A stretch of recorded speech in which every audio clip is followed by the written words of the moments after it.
बिस्मिल्लाहिर्रहमानिर्रहीम, अस्सलाम वालेकुम वरहमतुल्लाहि वबरकातुहू। मैं हूं शकील सलाम और आप देख रहे हैं प्रोग्राम हमारी सेहत। ये प्रोग्राम हर हफ्ते इसी वक्त आपके लिए पेश किया जाता है और इस प्रोग्राम का मकसद सेहत के हवाले से अहम मालूमात आप तक पहुंचानी है। हर हफ्ते ये प्रोग्राम होता है, इसमें मुख्तलिफ माहिरीन को हम दावत देते हैं जो इस प्रोग्राम में शामिल होते हैं। आपसे बातचीत की जाती है, माहिरीन से सवाल जवाब होते हैं, ख़ास मौजू पर बात होती है और उसके बाद आपको मौका दिया जाता है कि आप इस प्रोग्राम में बातचीत कर सकें। ENT स्पेशलिज़म है एक हेल्थ का जो कान, नाक और गले के हवाले से बातचीत होती है। आज हमारे साथ एक स्पेशलिस्ट हैं, उनसे बात होगी और बात होगी इन 3 चीज़ों के बारे में जो अक्सर हमें मुतासर करती हैं। क्यों करती हैं, इसकी क्या वजूहात हैं, इसका क्या इलाज है और एज ए कम्युनिटी हमें क्या करना चाहिए, ये सारे मैसेजेस आप तक पहुंचेंगे। मैं वेलकम करता हूं आज अपने गेस्ट को जो लिवरपूल से हमारा साथ दे रही हैं और ख़ास तौर पर आज नाक, कान और गले के हवाले से हमसे बात करेंगे और फिर आपको भी मौका दिया जाएगा कि आप इस प्रोग्राम में शामिल होकर सवाल पूछिए अपने बारे में, अपने ख़ानदान के किसी फ़र्द के हवाले से। मेरे साथ मौजूद हैं मिस शनाज सोम जी जो कि ENT स्पेशलिस्ट हैं। अस्सलाम वालेकुम। वालेकुम सलाम शकील साहब, क्या हाल है आपके जी? मैं बिल्कुल ठीक हूँ and I would like to thank you, मुझे आपने यहाँ बुला के एजाज़ बख्शा। बहुत बहुत शुक्रिया आपके आने का और ख़ास तौर पर हमें खुशी होती है कि आज पहली दफ़ा हम एक ख़ास ENT ear, nose and throat के हवाले से बात कर रहे हैं और हमारे साथ सब स्पेशलिस्ट मौजूद हैं। थोड़ा सा इनका तारफ़ करवा देता हूँ। कराची से इनका इनिशली तल्लक है, डाउ यूनिवर्सिटी में इन्होंने तालीम हासिल की, MBBS के साथ साथ इनकी जो ENT की स्पेशलिस्ट एजुकेशन है वो भी है। लेकिन एक अहम बात है कि एक ख़ातून, एक औरत, एक मुसलमान होने के नाते इनको बहुत से एजाज़ मिले हैं और एक एजाज़ ये भी इनको हासिल है कि इन्होंने एक ख़ास इक्विपमेंट, एक ख़ास जो चीज़ इन्वेंट की थी। तो मैं आपसे ही पूछूंगा कि माशाल्लाह एक औरत के आने हमें बड़ा फ़ख्र है कि आप एक पाकिस्तानी, एक एशियन, एक मुसलमान होने के नाते आपने काफ़ी काम किया इस फील्ड में।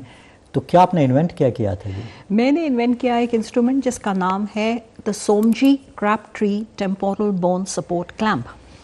इसकी ज़रूरत थी, ऐसा कोई आला अवेलेबल नहीं था मार्केट में, तो अल्लाह ने मौका दिया और मैंने डिसाइड किया डिज़ाइन कर लूँ। माशाल्लाह मैंने डिज़ाइन किया और इत्तेफाक से फिर पता चला कि इस दुनिया में औरतें कुछ कम ही ये चीज़ें डिज़ाइन करती हैं और पूरे दुनिया में मुझसे पहले सिर्फ एक अमेरिकन कार्डियक सर्जन औरत ने एक वाल्व डिज़ाइन किया था। मैं उसके बाद वर्ल्ड में नेक्स्ट हूँ। तो दुनिया में आप दूसरे नंबर पर? जी हाँ। लेकिन एक एशियन होने के नाते आपका ये एजाज़ है कि आप the first one. Yes, and first in the rest of the world outside USA। Absolutely.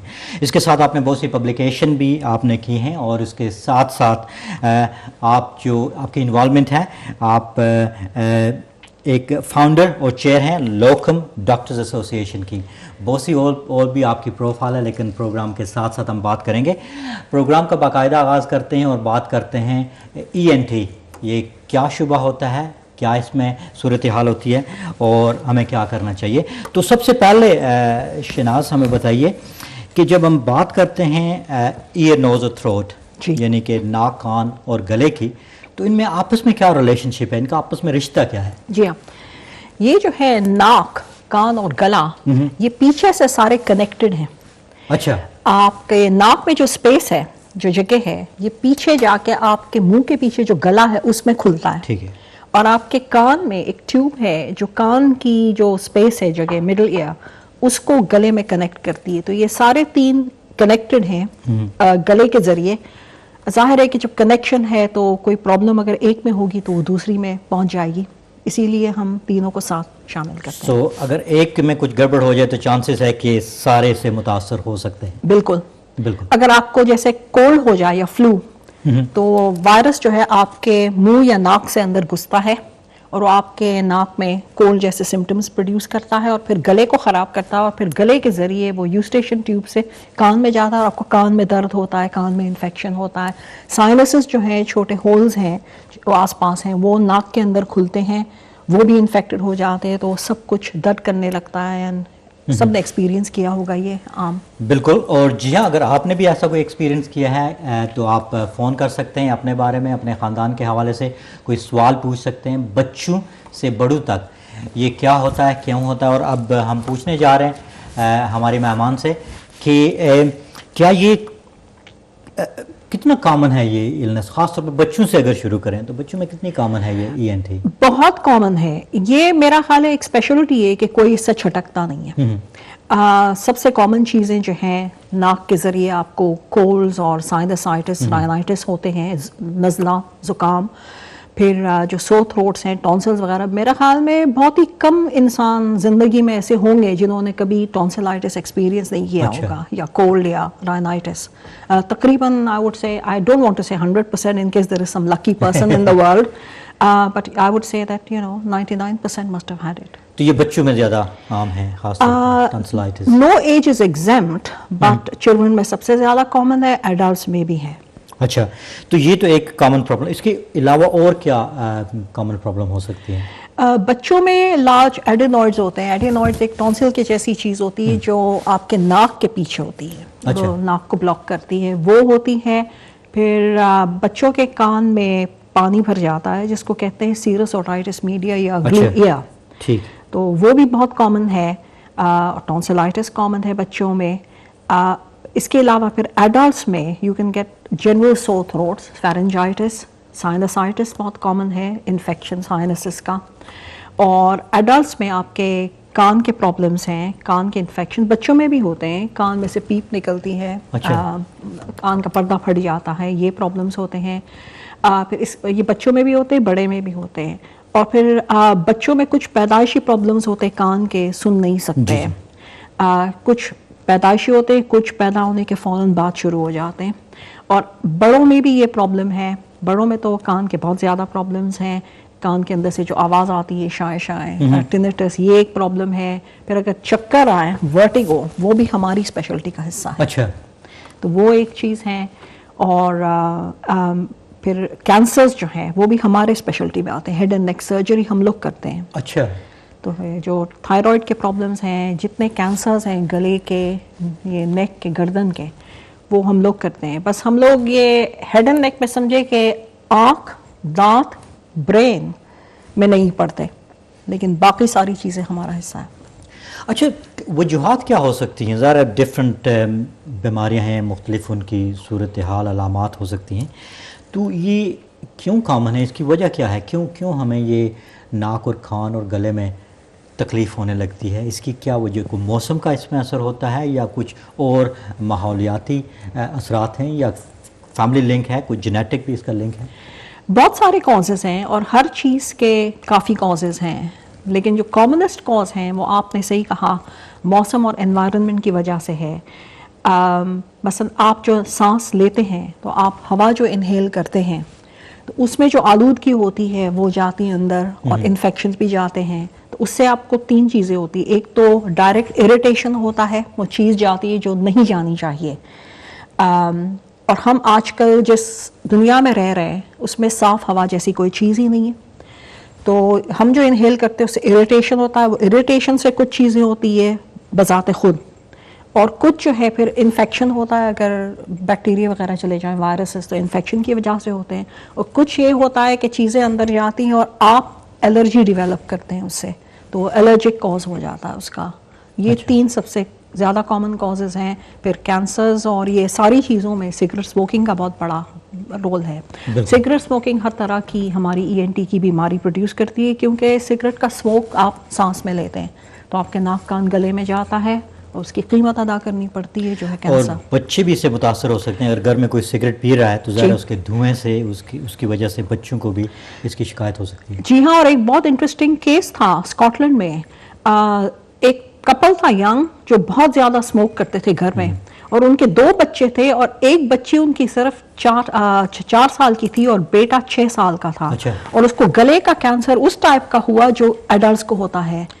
اور سب پریشان ہو گئے کہ بچے کے ساتھ کیا کریں، کیونکہ یہ اتنا چھوٹا ہے، یہ کیسے سمجھے گا اس کا ٹریٹمنٹ، اور کیسے اس بڑے آپریشنز برداشت کر سکے گا. تو ماں باپ کو یہ کہا گیا تھا کہ اسموکنگ بند کریں. بچے بھی ایگزمپٹ نہیں ہیں. ٹھیک.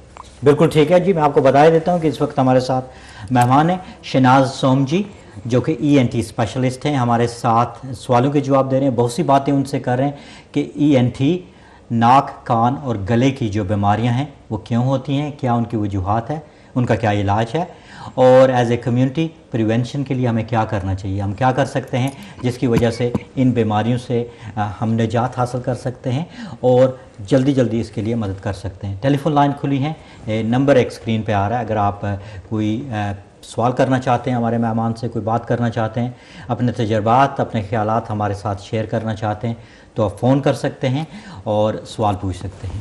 تو شہناز, اگر میں آپ سے پوچھوں کہ ظاہر ہے بہت سے والدین کنسرن ہوتے ہیں اپنے بچوں کے حوالے سے, اور یہ کنیکشن کبھی ہمیں سمجھ نہیں آتا, اگر کان میں درد ہے یا ناک میں, پھر گلے میں, تو ہم سمجھتے ہیں کہ یہ سب کچھ کیوں ہو رہا ہے. تو کب والدین کو فکر مند ہونا چاہیے کہ ان کے بچوں کو کچھ ناک یا کان یا گلے کی کوئی شکایت ہے اور اس کے لیے انہیں مدد کی ضرورت ہے, ڈاکٹر کے پاس جانا چاہیے یا کچھ ہیلپ چاہیے؟ ظاہر ہے کہ جو انفیکشن ہوگا اس میں تو بچے کو بخار بھی آئے گا, اس کی طبیعت ٹھیک نہیں ہوگی. اگر گلا خراب ہوگا تو وہ کھانا نہیں کھائے گا, روئے گا کیونکہ گلے میں درد ہوگا. اور اگر ناک اس کی بہنے لگے گی, یا اگر وہ اس کو سر میں درد ہوگا یا کان میں, تو اکثر وہ کان ایسے کھینچتے ہیں یا کھجاتے ہیں کان کو, یا سر کو مارتے ہیں. یہ سائن ہے کہ درد ہو رہا ہے, کوئی پرابلم ہے. اور رات کو سوئے گا نہیں, روئے گا, خاص طور سے کان کے درد سے. تو اگر ایسی کوئی بات ہو, یا اگر آپ کو یہ آپ نوٹس کریں کہ بچہ چلا رہا ہے بہت زیادہ, اگر اس کو ہیئرنگ کا پرابلم ہے تو وہ ہائر لیول پہ سنتا ہے, تو وہ آپ سے چلا کے بات کرے گا, وہ نارمل ٹون سے نہیں بات کرے گا, اور کچھ باتیں وہ سنے گا نہیں. تو کچھ لوگ شک کرتے ہیں کہ ہمیں اگنور کر رہا ہے, لیکن اس کو ٹیسٹ کرنے کا یہ طریقہ ہے کہ اس کی پیٹھ پیچھے آپ اس سے کہیں کہ چاکلیٹ چاہیے آپ کو یا کھلونا چاہیے. اگر وہ یہ بات نہیں سنتا ہے تو اس کو پرابلم ہے. جی ہاں, بالکل اس پہ بات کریں گے. آئیے ٹیلی فون لائن کی طرف چلتے ہیں, اور اس وقت ہمارے ساتھ موجود ہیں سعدیہ مینچسٹر سے. السلام علیکم. السلام علیکم. جی, کیا کہنا چاہیں گے بہن؟ جی, مجھے اپنے ہسبینڈ کے بارے میں بات کرنی تھی کہ ان کا گلا ایوری 2 ویک کے بعد نا, اگر کچھ ایسا بھی نہیں کھاتے تو خراب ہو جاتا ہے. انہیں گلے میں بہت درد ہوتا ہے, اس کی وجہ سے ان کے پٹھوں میں اور پیچھے, سر کے پیچھے بھی بہت درد ہوتا ہے. تو یہ تقریباً رہتا ہے 3-4 دن نا. پھر اس کے بعد وہ پیراسیٹامول اس طرح کی ٹیبلٹ کھاتے رہتے ہیں, لیکن اس سے بھی فرق نہیں پڑتا. 3-4 دن کے بعد آرام آ جاتا ہے. پھر آرام آ جاتا ہے, پھر دوبارہ ہو جاتا ہے؟ جی, پھر دوبارہ ہو جاتا ہے. ڈاکٹر کو بھی بتایا لیکن کچھ انہیں دیا نہیں, وہ بس یہی کہتے ہیں پیراسیٹامول کھا لیں آرام آ جائے گا, لیکن اس سے فرق نہیں پڑتا. شہناز کوئی سوال پوچھنا چاہتے ہیں سعدیہ سے یا آپ؟ جی ہاں, اب میں نے ان کا گلا ایگزامن تو نہیں کیا ہے, لیکن ان کو کبھی اینٹی بایوٹکس کی ضرورت پڑتی ہے؟ بخار ہوتا ہے؟ جی, ساتھ میں تو کبھی کبھی بخار بھی ہو جاتا ہے, گلا بہت خراب ہوتا ہے, پٹھوں میں درد ہوتا ہے, سر کے پیچھے درد ہوتا ہے. آپ نے جو ڈسکرائب کیا ہے اس کو ہم کہتے ہیں ریکارنٹ ٹونسلائٹس. ٹھیک, سعدیہ آپ فون رکھ لیں, انشاءاللہ آرام سے یہ جواب سنیں. ہم کوشش کریں گے کہ شہناز سوم جی اس کا بڑی تفصیل سے جواب دیں گے. تو جی, آپ بیماری کا نام بتا رہی تھی, کیا تھا اس کا؟ جی ہاں, میرا خیال ہے کہ یہ جو ڈسکرائب کر رہی ہے وہ ریکارنٹ ٹونسلائٹس ہے. ان کو بار بار ٹونسل کے انفیکشنز ہو رہے ہیں, ہر 2 ہفتے سے ان کو بخار ہو رہا ہے, اسی لیے ان کو درد ہوتا ہے. ٹھیک, اس کا یہ ہے کہ اگر بار بار ہو, 2 ہفتے سے ہو رہا ہے, تو ٹونسلز کو نکالنا ضروری ہے. تو کسی اچھے ENT سرجن کو دکھائیں اور ٹونسلز اپنے نکلوا دیں. میرا خیال ہے وہ بھی یہی ایڈوائز کرے گا. جو ٹانسل, سب سے بڑا مسئلہ ٹانسل کا ہے. جی ہاں, انلیس کہ کوئی پرابلم ہو جس کی وجہ سے ٹونسلز نہ نکل پائیں, کوئی اور بیماری ہو ان کو یا ایسی کوئی بات. بڑوں میں کبھی کبھی یہ ہوتا ہے, ورنہ ٹونسل کا آپریشن ایک سمپل سادہ آپریشن ہے, عام آپریشن ہے. بالکل, بہت بہت شکریہ. میں آپ کو بتا دیتا ہوں کہ شہناز سوم جی ہمارے ساتھ موجود ہیں, ENT اسپیشلسٹ ہیں. بات ہو رہی ہے گلے, ناک اور کان, گلے, ناک اور کان, آرڈر جیسے بھی ہو, ویسے ENT اس کو کہتے ہیں ایئر, نوز اینڈ تھروٹ, اور اس کے اسپیشلسٹ ہیں بچوں سے لے کر بڑوں تک. اگر آپ کے ذہن میں کوئی سوال ہے تو آپ پوچھ سکتے ہیں, جس طرح سعدیہ بہن نے ابھی اپنے ہسبینڈ کے حوالے سے پوچھا, اور ہم بھی بہت سی باتیں کریں گے علاج کے حوالے سے, پریونشن کے حوالے سے, ہماری کمیونٹی کے حوالے سے. تو شہناز, جب ہم بات کرتے ہیں گلے کی, تو گلے میں اکثر جب ہم کچھ کھاتے ہیں تو کچھ چیزیں پھنس بھی جاتی ہیں, تو یہ بھی ہمارے لیے نقصان دہ ہو سکتی ہیں, کافی مسئلہ ہو سکتا ہے. بہت زیادہ, یہ تو ایک ایمرجنسی ہو جاتی ہے کہ آپ کوئی چیز منہ میں ڈالیں या गलती से वो चले जाए और गले में फंस जाए, ठीक है, उसको हम कहते हैं foreign body in the throat. अच्छा। और इंटरेस्टिंग है, हर तरह की फॉरेन बॉडीज होती है, कुछ तो बच्चे अपने मुंह में चीजें डालते हैं और फिर वो फंस जाती है, और कुछ ये जो साइकाट्रिक पेशेंट्स हैं ये चीजें स्वॉलो करते हैं अटेंशन के लिए। अच्छा। और जो जेल में जाते प्रिजनर्स वो तरह तरह की चीजें स्वॉलो करते हैं, ये कॉमन है। लेकिन बड़े में भी ये होता है कि कोई चीज खा लिया, अगर बूढ़े हैं और उनके डेंचर्स हैं तो आर्टिफिशियल दांत से आप फील नहीं कर सकते खाना, बोन्स वगैरह, तो खाते खाते वो फील नहीं करते और फिर फर्स्ट टाइम वो फील करते हैं जब वो चीज़ गले में वो निकल जाते हैं।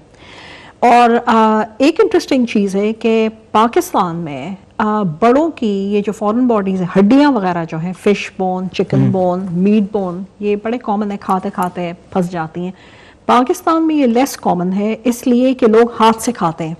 हाथ से जब आप खाते हैं तो आप फील करते हैं उंगलियों से क्या खा रहे हैं, तो आप अगर हड्डी होगी तो आप पहले ही उसको निकाल के एक तरफ रख देंगे, आप उसको मुंह में आने ही नहीं देंगे। अच्छा। लेकिन जो लोग फोक और नाइफ से खाते हैं या स्पून से, वो कटलरी आपकी फील नहीं कर सकती है और फिश बोन्स वगैरह मुंह में जाते हैं, और मुंह में जाते हैं तो बहुत दफ़ा लोग जल्दी जल्दी या बात करते खाते हैं, फर्स्ट टाइम वो रियलाइज करते हैं जब वो स्वॉलो करते हैं और फंस जाता है। तो this is one of the hazards you have to be careful of. आपको चेक करना चाहिए आपका खाना कि आप सही तरीके से उसको फील कर रहे हैं, कोई फॉरेन बॉडी उसमें नहीं है, और चबाएं सही तरीके से, स्लोली खाएं, खाते वक्त अपना अटेंशन और किसी चीज़ पे मत लगाएं, बातें ना करें, तो you can avoid swallowing these because some of them are difficult to remove और नुकसानदेह हैं, काट देती है थ्रोट को, और कुछ थ्रोट से निकल के बाहर हार्ट वगैरह में जाके डेथ भी कॉज कर चुकी है। रेयर है लेकिन होता है। बिल्कुल, बहुत अच्छा पॉइंट है इनका, और ये पॉइंट जो है हम इस पर बात करेंगे क्योंकि ये तो एक सुन्नत भी है कि हमें हाथ से खाना चाहिए, और उन्होंने कहा कि जो लोग हाथ से खाते हैं उनके लिए शायद ये मसला कम है, लेकिन फिर भी जो चोकिंग है या गले में जो चीज़ें फंस जाती हैं उससे हमें एहतियात करनी चाहिए। जी हाँ, बात हो रही है ENT के हवाले से, ईयर, नोज़ और थ्रोट के हवाले से, गला, नाक और कान, उसकी जो बीमारियां हैं वो क्यों कॉमन है, उनकी क्या वजूहात है, उनका क्या इलाज है, और एज ए कम्युनिटी हमें कैसे प्रिवेंट करना चाहिए, एज ए पेरेंट्स हमें कैसे प्रिवेंट करना चाहिए। मिस शनाज सोम जी हमारी मेहमान हैं, आप ENT स्पेशलिस्ट हैं, और शनाज इससे पहले कि हम सवाल जवाब करें, आपको ये ENT फील्ड में आने का शौक़ कैसे हुआ? क्योंकि अक्सर बहुत कम हमारी कम्युनिटी में ऐसे लोग होते हैं, और ख़ासतौर पर जब औरतों की बात करते हैं तो बहुत कम, तो ये ख्याल कैसे आपको आया कि आपको ENT में स्पेशलिज्म करना चाहिए? मेरा ये कि it's a long story, everything just tied in together. मैं 6 साल की थी जब मेरे अपने फादर को कैंसर हुआ था, और उनको एक सर्जन ने उनकी जान बचाई, तो मैंने डिसाइड किया मैं भी एक सर्जन बनूंगी, लोगों के कैंसर्स निकाल के उनकी जान बचाऊंगी। तो एक बचपन से कैंसर का इंटरेस्ट था। फिर जब मैं मेडिकल कॉलेज में आई तो हम लोग पहले सब्जेक्ट पढ़ते हैं anatomy, structure of the body, और मुझे हेड एंड नेक जो सबसे मुश्किल है, पता नहीं कि मुझे ये बहुत अच्छा लग रहा था, मेरा फेवरेट था। और फिर उसके बाद फिजियोलॉजी में मुझे सारी चीज़ें पसंद थी, उसमें ये हियरिंग की बात आ जाती है और सब कुछ, वॉइस वगैरह। और फिर जब हम गए 3rd ईयर में तो मैं भी उस वक्त समझी थी कि ये सारी चीज़ें जनरल सर्जरी में होगी, और मैंने कहा कि मैं जनरल सर्जन बनना चाहती हूँ। लेकिन जब जनरल सर्जरी में पोस्टिंग की तो वहाँ तो सारा बिलो द बेल्ट सर्जरी थी, बड़ी बोरिंग थी। और फिर जब ENT में गए 4th ईयर में तो मैंने देखा कि जो चीज़ें मुझे पसंद थी वो सारी ENT में थी, उसमें सब कुछ था। उसमें प्लास्टिक सर्जरी की थोड़ी सी चीज़ें, नेजल प्लास्टिक्स, फ्रैक्चर नोज, मुझे थोड़ी सी ऑर्थोपीडिक्स भी पसंद है, और ये फिजियोलॉजी की चीज़ें हैं, उसमें हियरिंग, एलर्जीज वगैरह भी हैं। It had everything and it had the whole head and neck surgery area I liked. अच्छा। I decided I am going to do that, और उस वक्त I was going to be the first woman in Pakistan to do ENT. Nobody was interested in ENT, so the professors were very keen on my coming to work. अच्छा। अब तो बन गई हैं काफ़ी, लेकिन I was supposed to be the first to be interested. आप बिल्कुल, और आपने एक रोल मॉडल के तौर पे एक आगाज़ किया, और अब बहुत से लोग इसमें जा रहे हैं। अच्छा, एक इंटरेस्टिंग सवाल है कि बहुत से वाइफ को कंप्लेंट होती है हस्बैंड से कि वो सुनते नहीं ज़्यादा। ये सिलेक्टिव हेयरिंग जो है वाकई बीमारी है या ये? Good question. There are 2 types of selective hearing. अच्छा। एक तो वो है कि जानबूझ के, there is nothing wrong with the hearing, ठीक, اور وہ जानबूझ के pretend करते हैं. तो the best thing is कि उसे ले जाएं और टेस्ट करवाएं उसकी hearing, और अगर hearing normal हुई तो the wife should remind him there's no excuse for him to not hear. Maybe she can impose a penalty on him. लेकिन दूसरा ये कि कुछ प्रॉब्लम जब लोगों को हो जाता है तो कुछ लोग बड़े चालाक हैं, वो इसका फायदा उठाना जानते हैं. जैसे बूढ़े लोग भी अगर उनके ग्रैंड चिल्ड्रन कुछ मांगते हैं, अब वो सुन लेते हैं उनकी बात, इतने भी नहीं होते डेफ, लेकिन उनको पता है कि वो काफी चीजें मिस करते हैं, जो उनको मिस करना होता है जानबूझ के सिलेक्टिवली मिस भी कर देते हैं. अच्छा, that is more difficult because उसको प्रॉब्लम भी है, लेकिन वो सुनने के बावजूद अपने प्रॉब्लम का फायदा उठा के प्रिटेंड करता है जो उसे नहीं सुनना है वो ना सुने. और ये काफी कॉमन प्रॉब्लम है, अक्सर मियां बीवी में यही एक मसला बना रहता है. बच्चों में भी है, बच्चों में है. हाँ, अगर उनको मतलब अगर कोई चीज नहीं करनी है तो जानबूझ के वो सुनते नहीं. ठीक है जी, ये बहुत ही इंटरेस्टिंग पॉइंट है, लेकिन इस पे आप बहुत से और भी बातें करेंगे. अगर आप भी ये आइए चलते हैं एक और टेलीफोन लाइन की तरफ. मिसेज मलिक हमारे साथ लंदन से हैं. अस्सलाम वालेकुम. वालेकुम सलाम. डॉक्टर साहब, मैंने क्वेश्चन पूछना था कि मुझे आज से 5 साल पहले वर्टिगो हुआ था. अच्छा. पहले उसमें सिर्फ मुझे वर्टिगो 4-5 दिन के लिए हुआ, चक्कर आए, लेकिन लास्ट उसके बाद मुझे मेडिकेशन डॉक्टर ने दी, मैंने इस्तेमाल की, लेकिन उसके बाद ये हुआ कि वर्टिगो ऑन एंड ऑफ होता है. अभी लास्ट ईयर मुझे इसके 3 अटैक हो चुके हैं. द लास्ट टाइम जो अप्रैल में हुआ वो मुझे अबाउट 4 से 5 वीक तक रहा. तो मेरा क्वेश्चन ये है कि ये क्यों होता है और इसके लिए मैं क्या कर सकती हूँ, क्योंकि ये बहुत तकलीफ दे है. मेरे बच्चे हैं छोटे, मुझे उनको संभालना भी होता है, तो मुझे ये बहुत तकलीफ देता है क्योंकि मैं बिल्कुल नहीं उठ सकती. इवन बेड पे लेटना हो तो साइड लेते वक्त भी उठते बैठते तो ना ड्राइव कर सकती हूँ. तो ये मेरे लिए एक सीरियस इशू है, क्योंकि जब मैं डॉक्टर के पास जाती हूँ तो वो स्टेम सेल दवाई दे देते हैं, वो उसमें भी नींद आती है, तो वो मैं बच्चों को संभालने के लिए मुझे बहुत मुश्किल होती है. बिल्कुल ठीक है, बहुत बहुत शुक्रिया मिसेज मलिक, आपने लंदन से फ़ोन किया. इंशाल्लाह इस पे बात होगी. बल्कि इसी पे अभी बात करते हैं कि जो ये वर्टिगो, बताइए पहले ये है क्या, ज़रा हमारे सब बहन भाइयों को पता चले कि ये क्या बीमारी और क्यों होती है. वर्टिगो लेमैन की ज़बान में तो चक्कर है, लेकिन चक्कर कई तरह के हैं और वो सारे चक्कर आपके नाक कान गले से ताल्लुक नहीं रखते हैं. अच्छा. कान से इरादा. जो हमारा इंटरेस्ट है वो है ट्रू वर्टिगो, जिसमें पूरा कमरा आपके सामने घूमे गोल गोल. अच्छा. बिल्कुल घूमे, आपके सर में सिर्फ हल्का चक्कर ना आए, पूरा कमरा घूमे. वो टाइप का जो चक्कर है वो इनर ईयर की वजह से होता है और ऑडिटरी ट्रैक्ट जो ईयर को ब्रेन से कनेक्ट करता है.